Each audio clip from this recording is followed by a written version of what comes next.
Hi, it's me, MC of Healthy by George.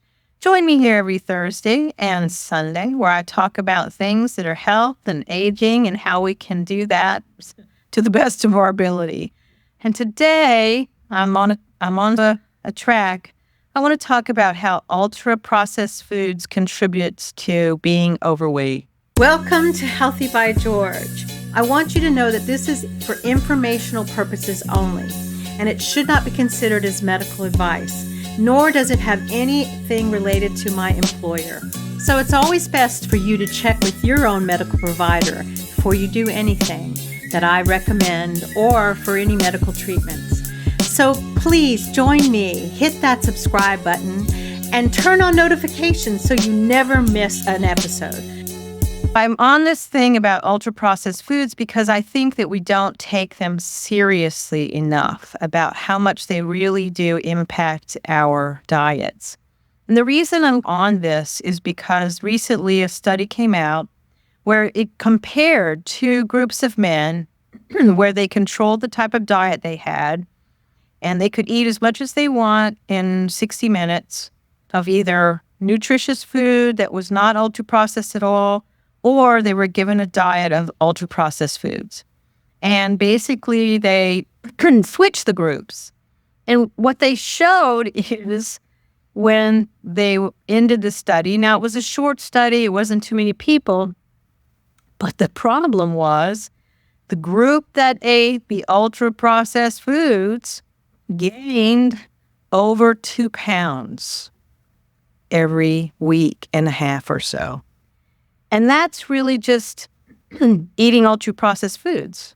Imagine if you're trying to just do nutritious things for your body, but every now and then you do ultra-processed foods. And maybe I'm saying this more for myself than anybody, is that ultra-processed foods are just contributing in a bigger way than we think to the poor health that we have. Now, it's not a causal situation, but there's definitely a relationship between ultra-processed foods and some of the issues that we have with our health. Our foods have changed a great deal from many years because now we rely more on packaged goods, fast foods. We rely more on things that we could get quickly, heat up. They're just more available to our fast-paced life. And they really don't help us when it comes to maintaining a nutritious diet because they are full of things that really hijack our taste buds. And I think that they create this kind of circular way of looking for that taste when you're wanting your foods and you're not finding things that are just nutritious, found in nature, naturally occurring.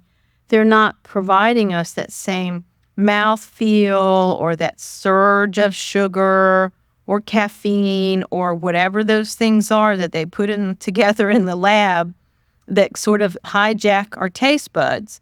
And one of the things that I'm focused on is this component called maltodextrin. And you'll see this in a lot of these foods because it allows us to have a mildly sweet, or it's tasteless. It's a highly processed kind of carbohydrate.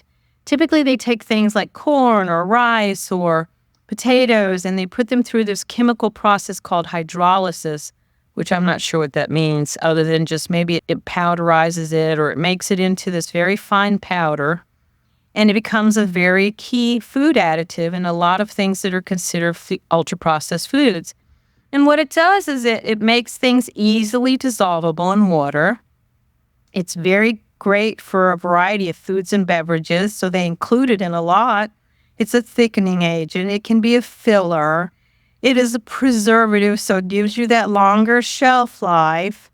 Plus, it's got a little energy boost because it's quickly absorbed and digested. So you feel a little peppier when you eat things that have maltodextrin in them.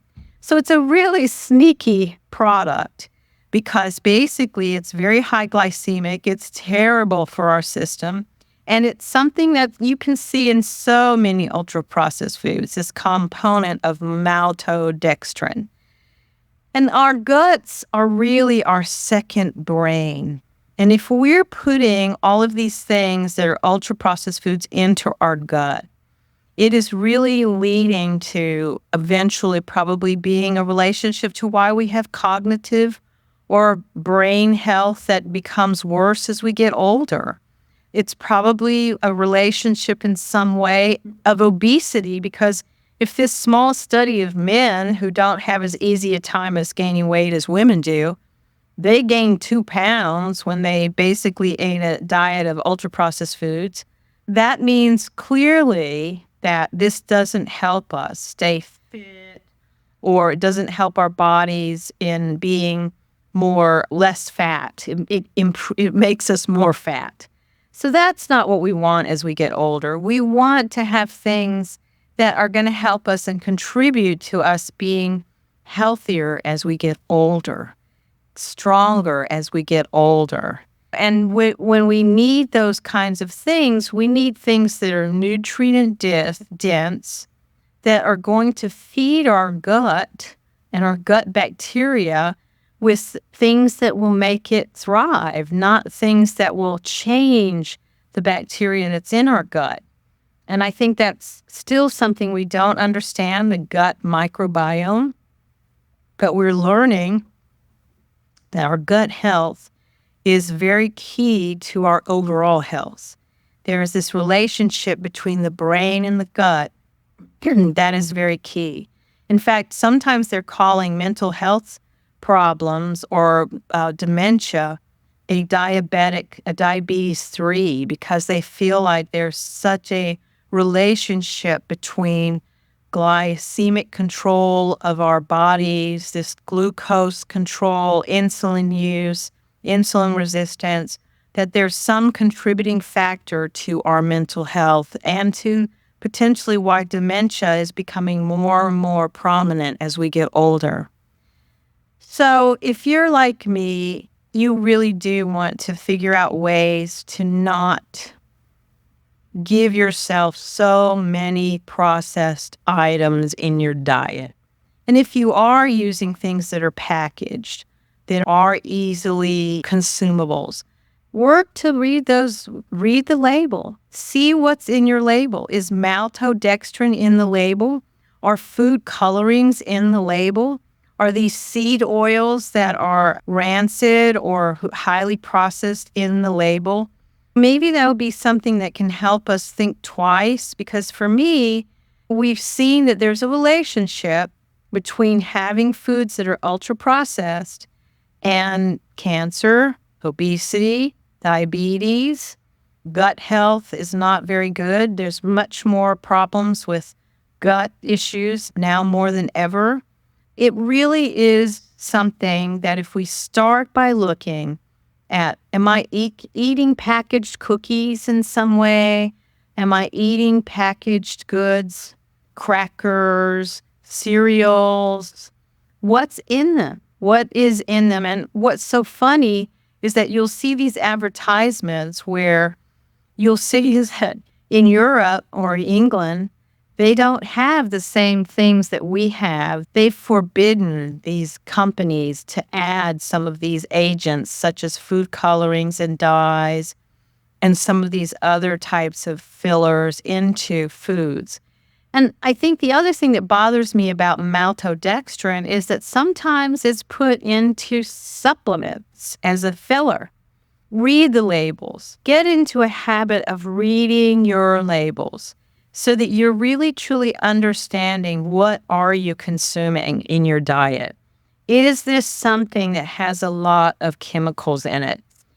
Am I feeling like I can't give that up? Is it a cookie, a cracker, some kind of packaged good or frozen good? For me, it's always going to be ice creams. I have a hard time giving up things like carrageenan or guar gums if it's in ice cream. I got to figure that out because, frankly, I'm an ice cream addict. I love ice cream. It's hard for me to say no to some good ice cream, especially like you go to Dairy Queen and you want one of those frozen things with the whipped up stuff, those Dairy Queen, I don't know, like a shake. I love those. They're very good. I got to give that up because, frankly, again, ultra processed, who knows what's in that whipped up, frozen, whatever it is that's calling itself ice cream. Okay, enough of my soapbox here, but please really do think about your diet. Ultra processed food is just not the way to go. And if we can slowly stop using those items, the food industry will get the message. But right now, they're not getting it because, frankly, they've got us hook, line, and sinker because we are bombarded by advertisement about the next new flavoring of nachos or chips or cookies or whatever it is. So help me as we help ourselves, and let's go of the ultra-processed food chain, okay? Be well, my friends. You have this one precious life, and let's make it so that we grow older, stronger, and we're as good as we can be in our old age. Bye-bye. So thank you so much for joining me at Healthy by George. I hope you found the information inspiring and that it encourages you on your wellness journey. Because remember, your body, your well-being are a most precious gift, and every tiny action taken daily can make a huge difference. I hope the information here is educational purposes and is not meant to replace your medical care. See your doctor and talk about what works for you. If you enjoyed today's content, don't forget to give it a thumbs up and subscribe to my channel. Your support means the world to me, and it helps me continuing creating content that inspires and empowers you to live your best life. Goodbye for now, and join me again at the next Healthy by George.